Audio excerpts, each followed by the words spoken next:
Now we hear from a Chinese dissident. He says he's a changed man after seeing information from the free world. He tells us about the costs that came with choosing freedom. NTD's Juliet Song has more on that. Yi Liufei is from China's Hubei province.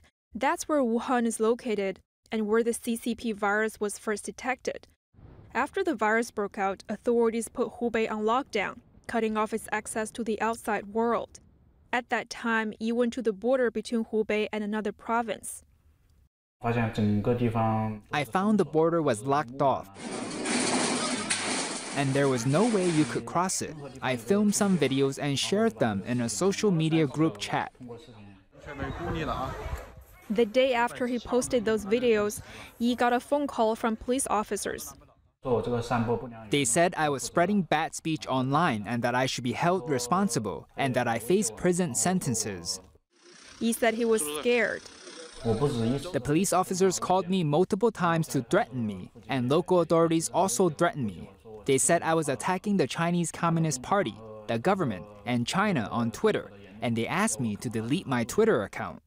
In China, Western social media platforms like Twitter and Facebook are blocked. Authorities use an internet firewall to control what China's 1.4 billion people can see online.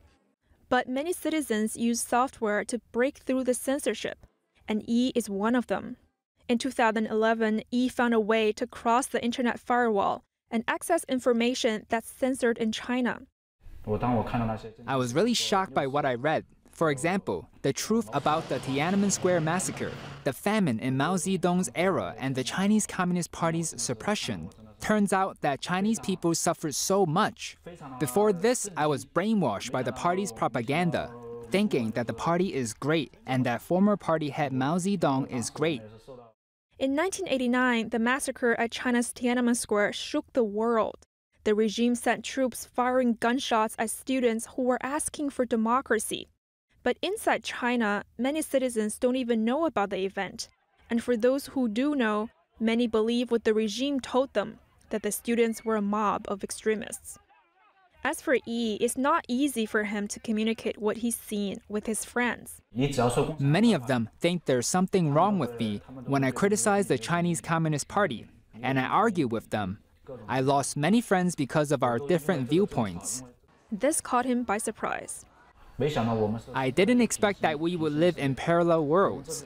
One group is people like me who have waken up to what is truly happening, but the other group doesn't know, and it's like we're in two different worlds.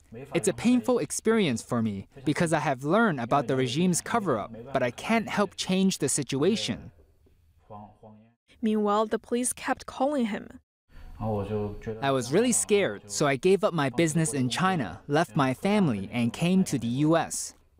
Yi arrived in New York about 4 months ago, but he left behind a broken family. Local authorities learned that he joined some pro-democracy activities after coming to America, and they went to his hometown to pressure his parents. Yi says his parents were quite scared and want to cut ties with him.